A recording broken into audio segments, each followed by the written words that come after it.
각 토론자에게 5분씩 드리겠습니다. 여기 나와 있는 순서대로 기회를 드리겠습니다. 우리 김덕준 박사님. 여기 있습니다. 충북연구원의 김덕준입니다. 두 분 발제자분의 발표 잘 경청해서 들었습니다. 경기 북부 지역에 대해서 크게 관심은 없었는데 오늘 이 자리를 빌어서 관심이 많아졌다라고 하는 것, 저 개인적인 느낌을 좀 말씀드리고요. 토론 전에 살짝 좀 바로잡아야 될 게 충청북도는 10개 시군이 아니라 11개 시군입니다. 양해해 주시면. 네, 그렇습니다. 현재 각 광역자치단체들, 특히 도지역에서 특별화해 가는 경향이 상당히 많은 것 같습니다. 강원특별자치도, 전북특별자치도, 그리고 경기 북부 특별자치도 이렇게 이미 된 데도 있고 추진 중에 있는 지역도 있고 그렇습니다. 광역자치단체, 특히 도지역이 분리되는 경우는 이제 광역시가 일반시에서 광역시로 시 규모가 커지면서 분리하는 경우, 그리고 정부 정책상 정치적으로 이제 분리가 됐던 이제 세종특별자치시 뭐 이런 경우를 제외하고는 일반적으로 기존에 있던 도가 분도를 하는 것에 대한 고민들을 한 번도 안 해왔기 때문에 발제자분의 발표를 들으면서 그런 문제가 있구나라는 생각을 했습니다. 연구자로서 느꼈던 점 보게 되면 도에 있는 연구원에서 근무를 하다 보니까 도 간 비교를 좀 많이 하게 되는데, 문제는 뭐냐 하면 경기도만 넣으면 값이 왜곡이 됩니다. 워낙에 큰 값으로 움직이고 있기 때문에 그런 것들 때문에 이제 약간의 보정이 필요한 그런 상황들이 발생을 하게 되는데, 그 속에서도 역시 우리와 같은 비수도권 지역과 같은 아픔을 갖고 있는 지역이 있구나라고 하는 것에 대해서 또 한 번 느꼈고요. 그런 문제들을 해결하기 위해서 개별 광역자치단체가 움직이는 것도 참 좋겠지만 많은 일련의 상황들을 좀 지켜보니까 개별적으로 좀 특별화해 나가는 것은 조금 지양하는 것이 어떨까라는 생각이 듭니다. 왜냐하면 강원특별자치도법하고 전북특별자치도법을 놓고 비교를 해보게 되면 위계가 상당히 다릅니다. 다시 말해서 각각의 이해관계에 따라서 만들어지는 조문들로 인해 가지고 그 위계를 명확히 잡아내기가 상당히 어렵다라고 하는 것이죠. 그런 와중에 경기 북부 특별자치도가 또 하나 만들어지게 된다라고 하면 상당히 혼란이 야기되지 않을까라는 생각이 들고요. 전선을 지방의 분권, 그리고 그 분권 속에서의 재정의 역량 강화와 관련된 통합적인 논의가 필요하지 않을까라는 생각이 듭니다. 간단하게 예를 들어서 좀 말씀드리면, 경기도가 경기 북부와 남부로 분도를 하게 된다라고 했을 때 지방 교부세만 놓고 좀 잠깐 보도록 하겠습니다. 23년에 경기도가 도분으로 지방 교부세를 1,700억 받았습니다. 근데 이게 만약에 분도가 된다라고 하면 경기 북도는 아마 1,700억보다 더 많은, 그러니까 북부 남부를 합치면 더 많은 지방 교부세를 가져가게 되는데요. 그렇게 되면 총액이 정해져 있는 상황에서 나눠줘야 되는 다른 지역들은 경기 북부특별자치도의 분도를 과연 좋은 시각으로 바라볼 수 있겠는가라고 하는 것입니다. 그렇기 때문에 다 같이 모여서 중지를 맞대서 만들어 나가는 그러한 정책 방향이 좀 설정됐으면 어떻겠나라는 생각을 좀 해볼 수가 있겠고요. 연천이 가장 낙후되어 있는 군으로 좀 느껴지는데요. 인구가 현재 4만 1,000입니다. 충청북도 같은 경우에 있어서 인구 3만이 무너진 자치단체가 꽤 있고요. 단양군 같은 경우에 있어서는 인구가 2만 7천대입니다. 상당히 어렵다. 수도권 외의 지방도 그런 부분들에 대해서 이해해 주시면 좋겠습니다. 감사합니다. 최근에 이제 낙후 지역을 중심으로 그 발전 모델을 어떻게 보면 자치권을 확보하면서 가져가려고 하는 것 같습니다. 그런데 우리가 어떻게 보면 지역이 발전하려면 우리가 자치권을 확보해야 되는데 실질적으로 자치권을 얼만큼 부여하고 있느냐라고 생각을 하면 굉장히 의문이 드는 거죠. 왜냐하면 자치권의 근간은 전 재정적인 분권이라고 생각을 합니다. 실질적으로. 재정적 분권을 위해서는 전 이게 교부세가 굉장히 중요한 내용이라고 생각을 하고요. 교부세가 확보가 돼야 어떻게 보면 기준인건비 적용이라는 것도 우리가 배제시킬 수 있고 거기에 따른 조직 인력에 대한 운영의 자율성도 생기고 그렇다 보면 다양한 사업들도 발굴할 수가 있거든요. 근데 이제 어떻게 보면 지금 정부는 감축 기조 그러니까 재정 예산이 한 80조 정도 뭐 국가 예산이 줄어든다고 하니까 교부세 규모가 줄어들고 거기에 따라서 어떻게 보면 분권적인 측면에서의 그 논의를 하기에는 여러 가지 한계들이 있으니까 그래서 이제 사업 특례를 중심으로 가고 있는 것 같아요. 근데 실질적으로 사업 특례를 한다고 하더라도 분권 특례가 부여되지 않으면 할 수 있는 게 없습니다. 왜냐하면 지방자치단체 같은 경우는 일단 세수가 부족하기 때문에 일괄이양법을 우리가 얘기하더라도 사무가 넘어오면 그 사무를 감당할 수 있는 돈이 있을 것인가에 대한 걱정부터 합니다. 실질적으로 그러한 그 사무들이 기초 사무냐 국가 사무냐도 구분이 안 되는 상황에서 여러 가지 사무들을 일선에서는 이제 진행을 하게 되는데 이제 넘어오면 일만 늘어나가는 거죠. 이게 국가 사무인지 지역의 사무인지도 모르는 상태에서 이제 그런 물론 행안부에서는 사무총조사를 해서 법령 단위로 넘겨주긴 하는데 지역에서는 그런 것들을 구분할 수 있을 만큼의 여력이 없다. 실질적으로 그냥 집행을 하는 일선기관의 역할들도 하기 때문에 그래서 지방자치단체의 한계가 굉장히 그 안에 서려 있다고 보시면 될 것 같습니다. 그래서 재정적 분권을 비롯한 이런 분권적 특례가 논의되지 않는 상황에서 사업 특례를 중심으로 간다고 하더라도 물론 저희 하나의 대안이라고 생각을 합니다. 이제 강인호 교수님 얘기하셨듯이 규제를 중심으로 한 특례는 어떻게 보면 규제가 가지고 있는 그 가시적 효과성이 있거든요. 우리가 돈이 지원되고 재정적 지원 정책을 우리가 펼친다고 하면 어떻게 보면 국가에서 돈이 들어가기 때문에 국가에서는 돈이 들어가는 정책을 시행하는 데 있어서 굉장히 부담스러울 수 있기 때문에 똑같은 조건 안에서 정책을 시행할 때 규제라는 카드를 쓰기가 쉽습니다. 왜냐하면 가시적인 효과가 굉장히 크기 때문에. 그래서 그러한 그 재정 건전성 기조와 감축 기조에 맞물려서 이런 규제 정책을 중심으로 한 사업 특례를 우리가 발굴하는 것이 하나의 대안이 될 수 있겠다라는 이제 저도 의견을 드릴 수 있을 것 같고요.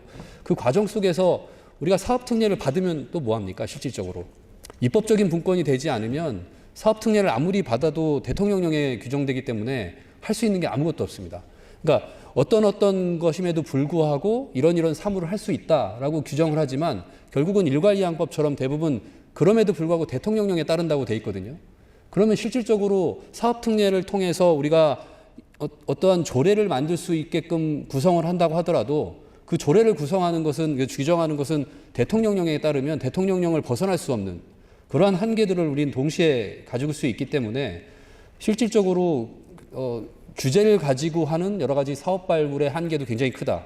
제주도는요, 어떻게 보면 국토와 도시개발과 관련된 지역 비전과 발전을 설정할 수 있는 것이 그러한 규제와 관련된 특례와 거기에 따르는 조례로 할 수 있는 대통령님에도 불구하고 하는 이런 대통령령을 넘고 법령을 넘는 그런 조례로 할 수 있는 권한을 위임받았기 때문에 실질적인 권한을 좀 더 부여받았다. 그래서 결국 이제 시간이 없으니까요. 마무리를 하도록 하겠습니다. 그러니까 우리가 어떻게 보면 특별자치시도가 앞으로 연대해 나갈 때 가장 중요한 것 중에 하나가 어떤 논리를 만들어가는 데 있어서 우리가 사업 특례나 어떤 분권 특례를 가져갈 때 분권 특례가 안 된다고 할 때 재정을 중심으로 하는 우리가 사업 특례라고 하면 그 실질적으로는 규제 이양에 따른 입법적인 분권이 같이 따라와야 되는데 그럼에도 불구하고 이렇게 할 수 있다라는 거거든요. 근데 어떻게 보면 법률 위보의 원칙, 법률 우회의 원칙, 법령 우성의 원칙, 조세법률주의 이런 법률과 헌법에 다 막혀 있어서 할 수 있는 게 아무것도 없습니다. 그렇다 보면 우리가 그럼에도 불구하고 우리가 이렇게 할 수 있게끔 어떻게 보면 연대와 협력을 통해서 그런 입법적인 분권 부분을 통해서 우리가 실질적으로 조례로 할 수 있거나 특별법에 담아서 시장이나 도지사가 할 수 있게끔 권한을 실질적으로 부여하는 방안을 만들어야 된다라는 의견을 좀 드리고요.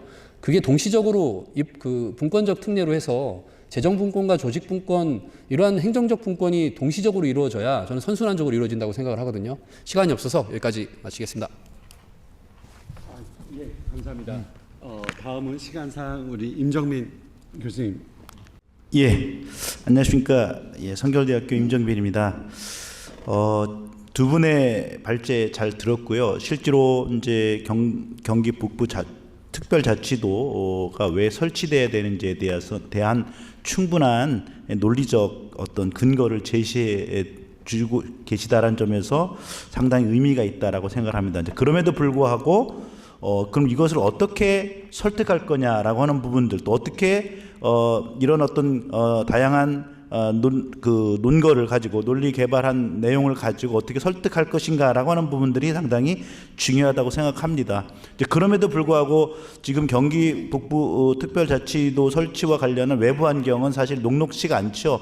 대구 경북의 통합이라든지 또 하는 문제들로 인해서 이제 사실은 어느 지역에서는 통합을 하려고 하는데 어느 지역은 왜 분리하려고 하느냐라고 하는 그런 논리들이 아마 상당히 좀 불리한 입장이 아닐까라는 측면에서 그런 논리를 어떻게 만들 것인가라고 하는 측면이 되게 중요하다라고 하는 것이고요. 그다음에 또 하나는 이제 이렇게 논리를 개발했습니다마는 기본적으로 경기특별자치도가 됐을 때 경기특별자치도뿐만 아니라 국가 전체 차원에서 어떠한 이득이 있을 것이냐, 그리고 지금 이제 경기특별자치도라고 하는 것이 이제 수도권에 있기 때문에 그 비수도권에 있는 지역에서는 상당히 수도권 지역이라고 하는 점 때문에 상당히 반대를 하거나 또는 오히려 수도권을 더 강화하는 것 아니냐라고 하는 그런 어떤 의구심들을 갖고 있거든요. 이제 그런 점에서 그 부분들을 어떻게 논리적으로 좀 해소할 것이냐가 되게 중요하다라고 말씀드릴 수 있겠습니다. 물론 이제 우리 강인호 교수님께서도 특별자치도가 됐을 경우에 국세 수입 증가율을 50% 초과분을 이제 환급할 수 있다라는 측면도 말씀하셨습니다만은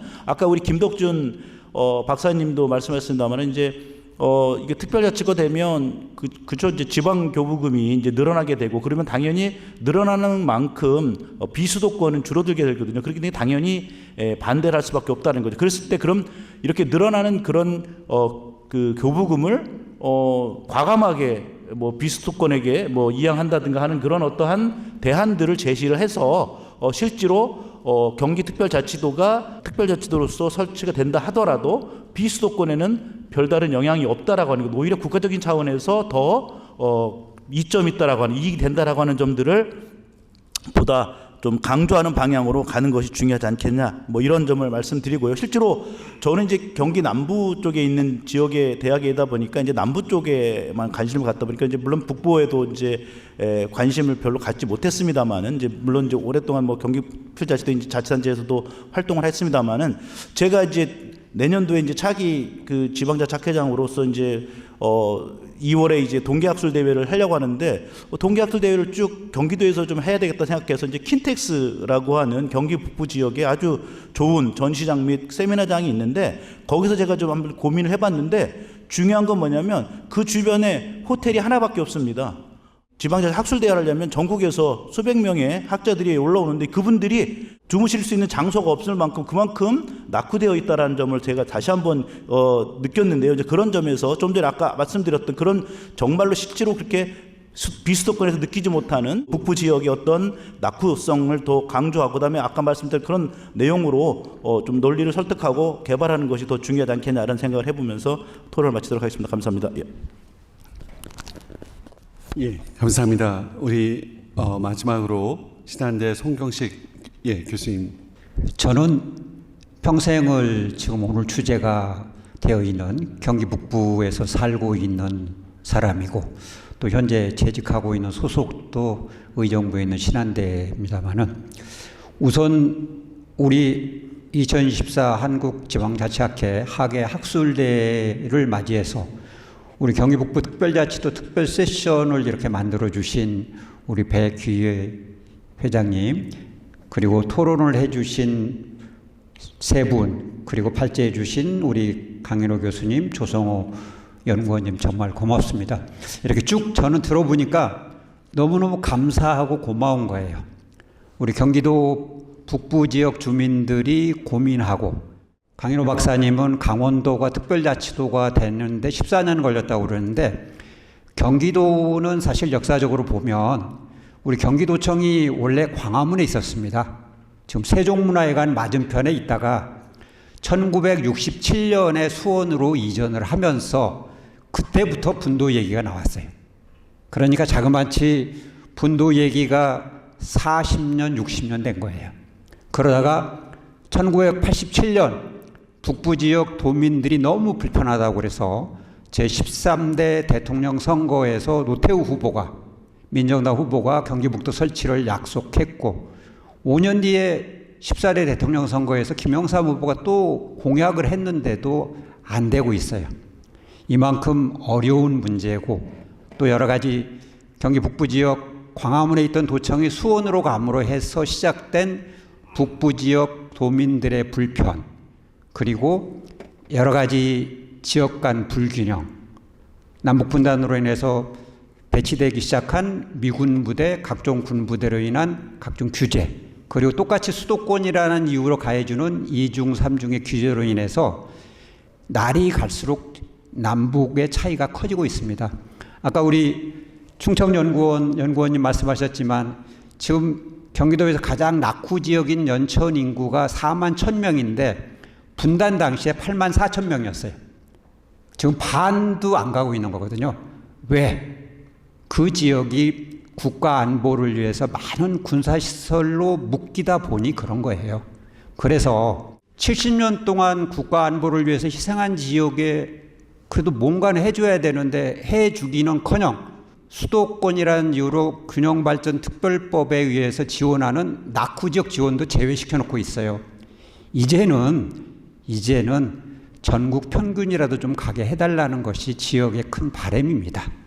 지난 40년 동안 꾸준히 요구했던 건데 다행히 현재 도지사께서 이걸 역점적으로 추진하고 있고 정치권에서도 여당 대표께서도 함께 논의할 수 있다고 긍정적인 이야기를 한 걸로 저는 알고 있습니다.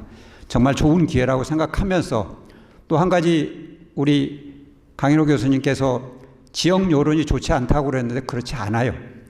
원래 저는 현장에 살고 있기 때문에 느낍니다만은 원래 반대 목소리는 큰 거예요. 다수의 목소리는 찬성합니다. 금년에 여론조사를 하지 않았지만 지난해 여론조사에 의하면 찬성률이 65%입니다.